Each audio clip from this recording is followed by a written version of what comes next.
O episódio 8 de House of the Dragon teve diversas mudanças, né? Diversas situações mais diplomáticas, muitos olhares e muita coisa importante escondida nos detalhes, e é sobre tudo isso que a gente vai falar no vídeo de hoje. E aí, seus geeks, tudo certo? Eu sou o Marcos Veloso e bora pra nossa análise aqui de primeiras impressões do episódio 8 de House of the Dragon, que teve, né, pro alívio de muita gente aí, o último salto temporal da série. Então é a última vez, pelo menos, que troca o elenco, né? A gente pode ter aí pequenos saltos de 2 meses, 3 meses aí, mas esses saltos de anos, né, não terão mais. Este agora é o elenco definitivo da série. Mudou desse episódio pro episódio anterior, mudaram os atores dos filhos da Alicent, da Rhaenyra e das filhas do Daemon, né? E agora acabou isso daí, não vai rolar mais. Antes de eu começar a falar aí sobre tudo que tem no episódio pra gente comentar, quero pedir pra vocês se inscreverem no nosso canal, curtirem esse vídeo aqui e também darem uma olhada nas nossas outras redes sociais e nos nossos canais de podcast, né? Tá no seu agregador de áudio favorito, é só procurar Oficina Geek Real por lá, que toda semana, às quartas-feiras, sai um episódio novo do nosso podcast Falar Morgulis, que é sobre o universo de House of the Dragon, de Game of Thrones e tudo mais. E lá a gente faz análises mais detalhadas dos episódios, porque lá o programa, né, o podcast tem 1 hora de duração, aqui o vídeo tem no máximo uns 20 minutinhos aí. Então lá a gente pega os detalhezinhos mesmo, depois de assistir mais vezes e tudo mais.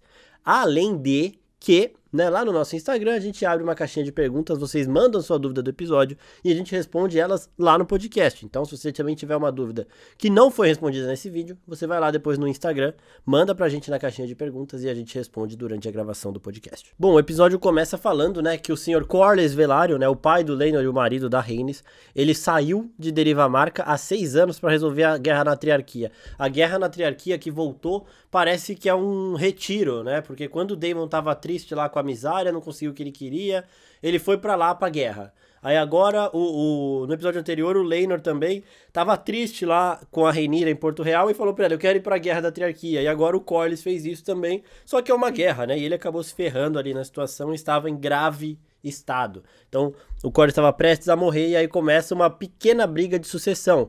Uma briga de sucessão que é muito importante pra esse episódio, porque o Vaemond fala que o filho da Rhaenyra, o Lucerys, né, o segundo filho da Rhaenyra, não pode assumir o trono porque ele não é Velaryon de verdade, ele não tem sangue Velaryon. Ele não tinha nenhum interesse no trono de ferro, na proposta lá, no pedido da Rhaenyra, nem nada disso. Só que, caso ele conseguisse fazer com que as pessoas aceitassem essa afirmação dele, ele abriria um forte precedente contra a Rhaenyra. Se o filho dela não pode sentar no trono de Derivamarca, o outro filho também não poderia sentar no trono de ferro, e assim a situação dela também ficaria muito difícil, né? Então por isso que esse episódio ganha essa importância, porque se o Vaemond ganhar, significa que os verdes também ganhariam, né? Uma vitória do Vaemond ali é a principal prova que o Otto e a Alicent precisavam para que eles pudessem no futuro usar o mesmo argumento contra a Rhaenyra e conseguirem também o apoio de todos os lords ali presentes. Falando em lords, quando a Rhaenyra chega em Porto Real, ela é abordada pelo Lord Caswell, que num outro episódio, no episódio que a Rhaenyra tá lá grávida, subindo no corredor, ele para ela no corredor lá, quando ela tava tendo o terceiro filho dela, né, no primeiro episódio, com essa nova atriz da Rhaenyra, né, com a Emma Darcy no papel, e ele fala, princesa, você tem a nossa... O que eu puder fazer pra te ajudar, eu vou te ajudar. E a gente vê que ele tá sempre ali por ela, e esse Lord Caswell vai ser importante no futuro, porque essa fidelidade dele à Rhaenyra será testada e ele vai cumprir com a palavra. Ele falou que estaria até o final com a Rhaenyra, ele vai permanecer firme com ela. Agora, né, a gente teve toda essa situação lá em Derivamarca e depois a gente vai pra Pedra do Dragão, que é a casa dos Targaryen, e lá o Daemon está pegando ovos de dragão e a gente vê ali o que aparentemente era o cocô da Syrax, né? Acho que parecia isso porque ele cava ali e ele tira 3 ovos lá de dentro, né? Então a Syrax fez isso aí, e como o Daemon sabe que ela está colocando alguns ovos, ele foi lá, dar uma olhadinha lá nas fezes do dragão e achou 3 ovos lá dentro. Ele deu esses 3 ovos para aqueles guardas, né, de fosso do dragão. O fosso do dragão fica lá em Porto Real, só que tem uns aqui porque tem alguns dragões em Pedra do Dragão também, né? Então eles têm também um lugar para guardar dragão, até porque Pedra do Dragão é o primeiro lar Targaryen em Westeros, né? Muito antes do Aegon conquistar o Trono de Ferro, os Targaryen ficavam ali com seus dragões. Então Balerion ficou ali em Pedra do Dragão, então tem espaço, né? E o que eu comecei a pensar nesse momento é que a série pode mudar algumas coisas, né? Nos livros não tem hipótese nenhuma da Syrax ter botado ovos que depois se tornariam os filhos da Daenerys, nos livros, tem a teoria mais óbvia do mundo é de que os filhos da Daenerys são dos ovos da Dreamfire, como a gente já tinha falado aqui, né? Esses ovos são roubados de Westeros, vão pra Essos, e aí anos depois a Daenerys recebe de presente em Essos 3 ovos de dragão.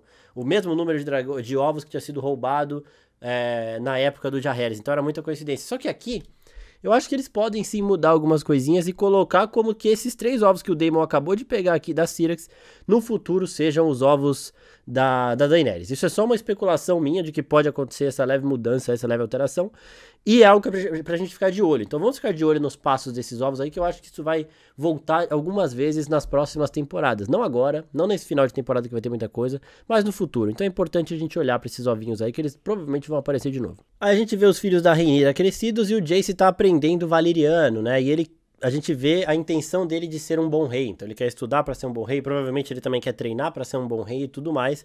E aí ele tá aprendendo valeriano. E aí, nesse momento, o Daemon recebe uma carta da filha dele falando de toda a situação do trono, e aí a Rhaenyra e o Daemon tem que intervir. E aí vai toda a turminha, vai gente de Derivamarca, vai gente de Pedra do Dragão, vai todo mundo lá pra King's Landing, né, pra Porto Real, pra ver essa parada de sucessão, porque é muito mais importante do que só o trono de Derivamarca que está em jogo ali. Chegando lá, nós vemos Aemond agora, o Caolho, treinando com Sir Criston Cole e ganhando de Sir Criston Cole, né. Criston Cole não é um soldado de se jogar fora, ele é o cara que desmontou o Daemon, né, do cavalo ali em uma justa. Ele é um baita de um espadachim também, né, e a gente vê o Aemond lutando e ganhando do Criston Cole ali. Depois o Aemond chama os sobrinhos dele pra luta, né? Mas ele não chama de forma irritadiça, não. Ele chama de boa. Ele fala, sobrinhos, vocês vieram aqui pra lutar, não é nada de rancoroso, nem nada do tipo, tá? A gente percebe que o Aemond, ele tá muito focado no objetivo dele, que é se tornar um puta de um guerreiro. Ele monta a Vhagar, ele é temido ali, porque tá todo mundo olhando a luta dele com o Criston Cole. Ele provavelmente é o espadachim mais habilidoso ali, naquele momento, né? Antes do Daemon chegar a Porto Real. E um paralelo aqui que eu acho muito interessante, é que o Aemond, ele tá crescendo muito, ele tá ficando muito parecido com o Daemon, no sentido de ser caótico, de ser frio, de ter um puta de um dragão forte, de ser um baita de um lutador forte. Então a gente percebe muito isso, né? Ele tá crescendo, ele ainda é muito mais novo que o Daemon, mas eles têm esse paralelo, e pra mim uma das melhores partes do episódio foi quando eles se encaram, né? Porque aquilo ali foi muito foda, e aquele jantar teve muita coisa, a gente vai falar disso daqui a pouco. Uma outra coisa muito legal desse episódio aqui, eu não vou enrolar muito nos detalhes a gente deixa pro podcast, né? Porque senão o vídeo fica muito longo. Uma coisa muito forte nesse episódio é que, por mais que o Viserys esteja fisicamente no seu momento mais frágil, ele está, em questão de presença, no seu momento mais forte. Porque se você aí na sua casa, assistindo esse episódio, não tremeu e falou, caralho, que foda, quando ele subiu no trono de ferro sozinho, você viu errado. Porque aquele momento foi um momento de... Eu nunca vi uma presença tão forte do Viserys quando eu vi naquele momento dele subindo ao trono de ferro, surpreendendo todos que estavam ali presentes, principalmente os Hightower e o Vaemond, né, que já tinham ali combinado qual seria a decisão da rainha em relação ao trono de Derivamarca, e aquilo foi surreal, foi muito bom. E o final do episódio deixou muita gente confusa, né, eu já dei uma olhadinha nos comentários rápidos do Instagram antes de gravar esse vídeo, e eu vou falar desse final daqui a pouco, porque dá pra gente entender o que aconteceu. Uma coisa que me irrita muito aqui é a postura da Alicent, né? Ela tá com essa postura de recatada e do lar aí, com o colarzinho da Fé do Sete. Ela mudou todos os emblemas do quarto do Viserys pra Fé do Sete também. Só que, ao mesmo tempo, ela dá um chá que, pra mim, né? Não mostrou ali, mas eu acredito que aquele chá que ela deu pra menina lá, que foi estuprada pelo Aegon, não foi um chá abortivo, e sim um chá venenoso. Eu acredito que ela matou a menina, né? Ela pergunta lá, quem mais sabe disso, não sei o que, a menina fala que ninguém mais, não sei o que lá, e ela dá o chá, a menina toma tudo depois de receber um bolo de dinheiro, né? E aquele chá provavelmente era veneno, não era um chá de canela aí, né? Por que ela daria o dinheiro pra menina antes? Pra menina sentir confiança, né? A menina ia pensar, ela tá me dando um chá porque ela quer meu silêncio, ela já me deu dinheiro, se ela quisesse me matar, ela ia me dar dinheiro. E a menina tomou o chá lá rapidinho. Então a Alicent, ao mesmo tempo que ela parece essa mulher religiosa e tudo mais, ela vê que o filho dela estuprou uma garota e ela assassina a garota ali, né? Pra que isso não vaze. Então a gente já vai percebendo aí. Só que esse episódio, de novo, tem muitas nuances. Os personagens também vão passando por momentos na balança aqui. Fazem coisas detestáveis, coisas amáveis e tudo mais. E é por isso que a gente fica em um conflito em relação a gostar ou não gostar de alguém. E particular dessa situação de gostar ou não gostar, eu vou falar do Aemond daqui a pouco. Nós temos uma conversa muito interessante da Rhaenyra com o Viserys. O Viserys, ele está, né, tomando leite de papoula ali, tá com uma confusão mental e ele tá nos últimos momentos de sua vida. Agora é verdade, tá, gente? Aquele meme do a qualquer momento chegou, porque nas cenas do próximo episódio a gente vê que o Viserys já tá morto, né? Que, tipo, agora começa a treta de verdade. Só que tem uma coisa interessante aqui, que ele tá conversando com a Rhaenyra, né, e a Rhaenyra fala do fardo do trono e tudo mais, que ela começa a ter segundos pensamentos em relação a isso, né? E o Viserys, ele fala em inglês, my only child, né? My only child não é minha única filha ou meu único filho, é minha única criança, né? Então, basicamente, naquele momento, ele não quer dizer que ele acha que ele só tem uma filha. Talvez pode ser, né? Mas simbolicamente é que pra ele a única que importa é a Rhaenyra. Então, o Aegon, o Aemond e a Hylena, né, são filhos dele, ele ama essas crianças, mas na questão de sucessão do trono ele nem os considera, né? Porque são segundo, terceiro e quarto filho ali. Então, ele fala my only child no sentido de que pra ele, a única pessoa que pode assumir o trono é a Rhaenyra, né? E aí ela tava lá um pouco desconfiada da própria força e ela já recebe esse upgrade do Viserys quando ele fala isso pra ela. Esse momento também que eles veem como o Viserys tá mal e morrendo é muito forte pelo Daemon, né? Porque o Daemon, de novo, é aquele personagem que ao mesmo tempo que faz coisas que a gente fala, mano, não acredito, ele faz coisas que surpreendem a gente do jeito positivo. E aqui você vê que, meu irmão até comentou isso aí no final do episódio, quem mais tá sentindo a situação do Viserys ali, quem mais tá preocupado com isso é o Daemon. Tanto que quando o Viserys vai subir no trono, é o Daemon que pega a coroa, é o Daemon que preserva ele ali. Tava todo mundo admirando a força de vontade do rei, mas ao mesmo tempo também, como ali tinha um monte de víbora, tinha algumas pessoas que estavam felizes de vê-lo fraco, né? E o Daemon não, o Daemon foi lá, foi junto com ele, respeitou a todo momento, colocou a coroa ali, cuidou do irmão no quarto, cheirando o chá para ver o que estavam dando pro Viserys, também foi muito interessante, todos esses momentos, o Daemon olhando o Viserys também quando eles estão jantando, o Daemon é o único que olha o Viserys direto ali, então a gente percebe que ele realmente ama o irmão, a gente sempre soube disso. E tem outros simbolismos interessantes aí nesse momento, mas antes disso a gente tem que falar então da hora, né, do julgamento ali para ver quem ficaria com o trono de Deriva Marca. Então o Aemond estava todo feliz, porque ele já tinha conversado com o Otto e com a Alicent, ele sabia qual seria a decisão dos dois e os dois falavam pelo rei. Só que a partir do momento que o rei chega ali, aí não tem mais essa. Né? Não tem mais o que fazer. É aquela parada lá do cara que... ele suborna o maluco do cinema lá pra sempre assistir um filme de graça. Então ele entra pelos fundos. Aí o dia que ele chega lá e não é o cara que ele suborna, o outro cara fala, que você quer aqui? Vai lá pagar seu ingresso, sei o quê. Então, basicamente, né, dando um exemplo bem simples de entender aqui, foi isso. Ele tinha acertado todas as coisas com umas pessoas e na hora de tomar decisão, quem foi tomar decisão foi outra pessoa. Então ele ficou puto, né, o Vaemond ali. Falou, não, o trono tem que ser meu. E ali ele foi pro caralho. Chamou os filhos da Rhaenyra de bastardo. Aquele cara ali, naquele momento, já estava fora da sua razão mental. Ele tava, mano, já perdi o reino mesmo, agora eu quero que se foda. Ele falou tudo o que ele tinha que falar, descarregou tudo. E o Daemon fala, né, ele olha pra ele e fala... Fala o que você tá pensando. Porque é aquele negócio, né? Todo mundo sabe que os filhos da Rhaenyra são bastardos, mas ninguém pode falar. E quem fala, comete traição com a coroa. Então, no momento que o Daemon mata o Vaemond ali, cortando literalmente a cabeça da serpente, né? Ele não vai ser preso, nem nada do tipo, porque o Vaemond tinha acabado de cometer uma traição contra a coroa, né? Então, o Otto puto com a situação, porque pra ele também seria uma grande vitória, fala pros guardas pegarem o Daemon, só que o Daemon fala, não precisa. Eu não vou fazer mais nada, a espada tá aqui, se vocês quiserem. Então é muito interessante também esse momento e todos os olhares em relação da família, né? Eu já falei aqui que o Aegon estuprou a menina, que a Alicent continua lá tentando preservar a imagem do filho dela, que é um estuprador, e ela ainda quer que ele sente no trono e tudo mais, né? Só que aí depois a gente tem o momento do jantar, um momento icônico aqui, saiu das páginas do livro, tem uma imagem da Alicent com a Rhaenyra no jantar, né? Uma imagem ilustração do livro, e aqui a gente vê isso muito parecido, só que o clima aqui foi menor, né? Nos livros eles falam, né, que o clima parecia de paz entre as duas famílias, mas que todo mundo sabia que na verdade isso era só imagem, né? Era só uma situação ali falsa. Só que aqui na série aparentemente realmente tinha um clima muito bom ali e a gente vai vendo algumas pequenas provocações que vão aumentando, até que tudo descarrilha, né? Então o Viserys ele fala do casamento dos netos dele com as sobrinhas dele, as filhas do Daemon ali. Todo mundo celebra, a Rhaenyra faz um brinde pra Alicent, a Alicent faz um brinde pra Rhaenyra e é sincero. A Alicent ali depois fala, você dará uma ótima rainha, sincero, tá?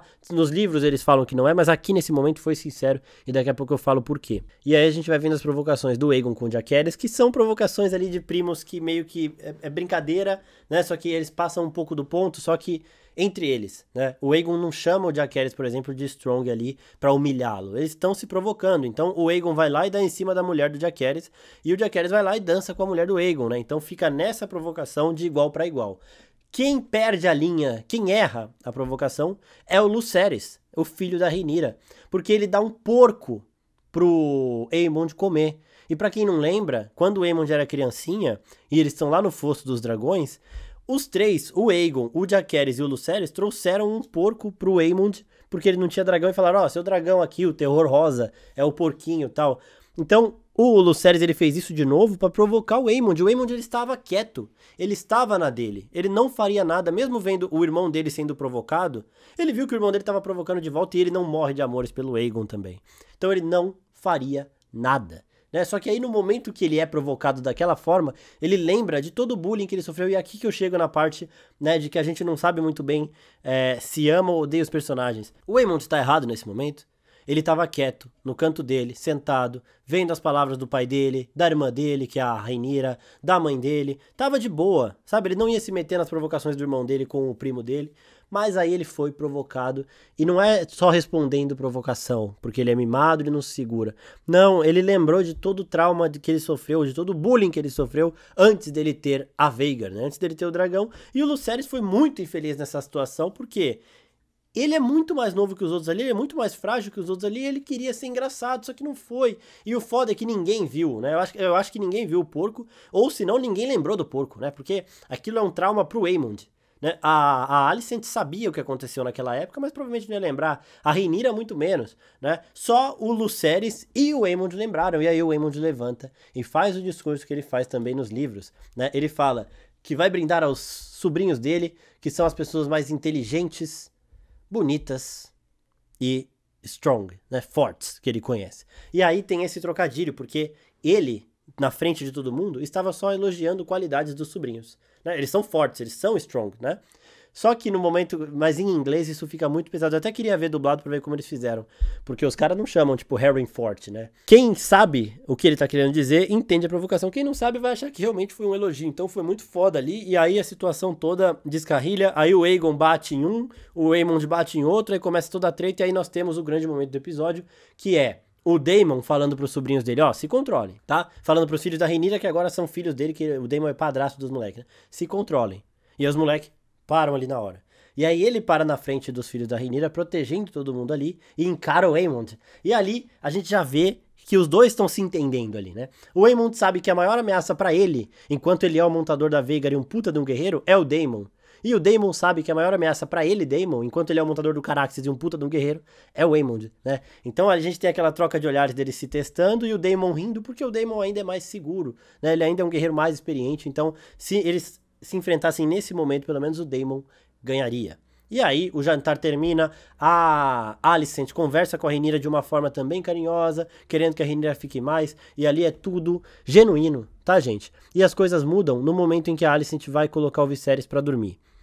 Vamos voltar a alguns momentos aqui no episódio. Primeiro, uma coisinha que eu esqueci, que é pra falar da conversa da Rhaenys com a Rhaenyra, né? Quando a Rhaenys fala, ó, amanhã os Hightower vão dar o primeiro golpe em cima de você e você tem que se impor. O que ela quis dizer ali? Ela quis dizer que ela recusava a proposta da Rhaenyra? Não. Ela quis dizer que ela queria aceitar. Só que se a Rhaenyra não se tornasse rainha, se ela deixasse os Hightower vencerem, de nada ia adiantar ela prometer o filho dela pra Baela, né, pra neta da Rhaenys, porque ela não seria rainha do mesmo jeito, não ia dar certo. Então a Rhaenys fala pra Rhaenyra, se você for forte e conseguir se impor, e impor a sua ascensão ao trono, aí sim as minhas netas vão casar com os seus filhos. Aí eu apoio muito essa ideia. E é isso que a Rhaenyra acaba fazendo depois com a ajuda do Viserys. Agora vamos voltar pra grande confusão do episódio que deixou muita gente sem entender o que o Viserys falou com a Alicent e tudo mais.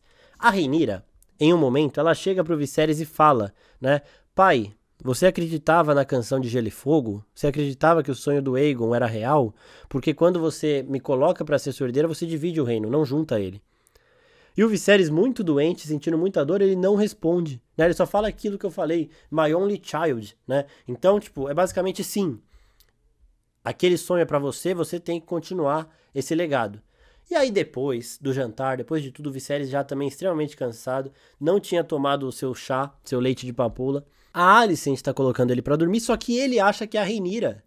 Então ele fala da canção de Gelo e Fogo e do Aegon, o Conquistador, só que a Alicent nunca tinha ouvido falar nisso. Então ela acha que ele tá falando do Aegon dela, o príncipe que foi prometido, você que tem que fazer essas coisas acontecerem, você que tem que fazer isso dar certo. Só que o Viserys achou que ele estava falando com a Rhaenyra. Então ele achou que ele estava afirmando a dúvida que a Rhaenyra tinha perguntado antes.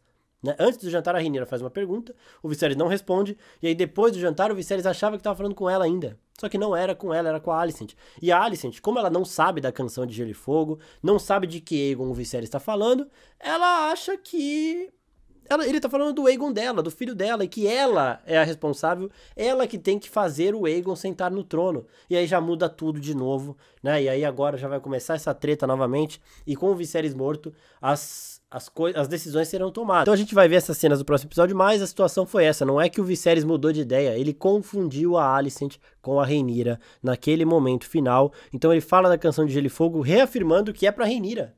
Né? É o que eu falei no podcast do episódio 2 ou 3, o episódio do Cervo Branco, né? Que o Cervo Branco ali era muito mais do que a afirmação de que a Rhaenyra é a pessoa certa para o trono. O Cervo Branco é a afirmação de que a Rhaenyra é a pessoa certa da canção de Gelo e Fogo. É do sangue dela que sairá o príncipe que foi prometido. Então é ela que tem que dar sequência a essa linhagem. Então, acho que aquele simbolismo conversa aqui de novo. E outros simbolismos que a gente vai falar mais no podcast, tem uns bem interessantes, é que o lado mais podre do rosto do Viserys, isso aí pode ser também só uma situação, isso aí pode ser só uma situação de momento ali, mas o lado dele que estava completamente acabado é o lado que a Alicent estava sentada. O lado mais preservado na medida do possível era o lado da Rhaenyra, né, no almoço ali, no jantar. Esse lado aqui acabado, a Alicent está aqui. Esse lado aqui menos acabado, a Rhaenyra está aqui. Então, a situação do Viserys é o desgaste, né, de toda essa situação, é como isso corrompe as pessoas, como o trono é um fardo pesado de se carregar, né, e como ele suga a sua vida. Isso é um simbolismo, né, dessa forma. E então, como esse é o simbolismo, e o próprio ator que faz o Viserys, o Paddy Considine, que inclusive dá um show nesse episódio, já falou que essa doença dele é para representar o peso do trono, para representar como o trono suga as forças de um rei.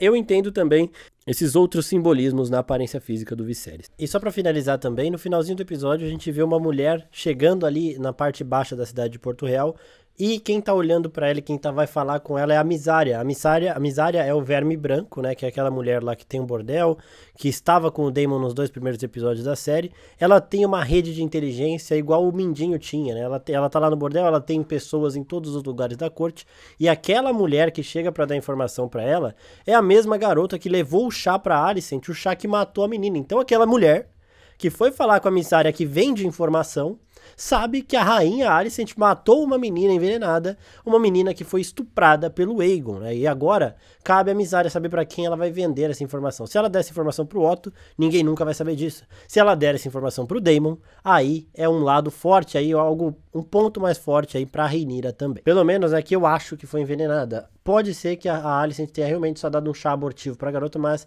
eu entendi aquela cena, não mostra o que aconteceu, mas eu entendi aquela cena como a Alicent assassinando a menina, tanto que ela não quer nem olhar. Se ela tivesse dando um chá abortivo, pra ela seria indiferente, mas ela não quer nem olhar porque ela sabe o que ela está fazendo, ela sabe que ela foi corrompida pelo Larys Strong e pelo pai dela, que são duas pessoas completamente inescrupulosas que matam qualquer um. E assim, um detalhe também que meu irmão chamou a atenção aqui é que se ela desse informação pro Otto, o Otto muito provavelmente vai investigar quem são as pessoas que sabiam do chá e vai acabar chegando na menina que é a espiã da Mysaria e vai matá-la, né? Então faz muito mais sentido nesse momento essa informação acabar chegando no Daemon e não no Otto, porque o Otto mataria a informante da Mysaria porque ele ia pensar, pô, tipo, ela tá tendo informação muito perigosa aqui, o dia que ela se virar contra mim, tô fudido, então vou matar esses informantes dela.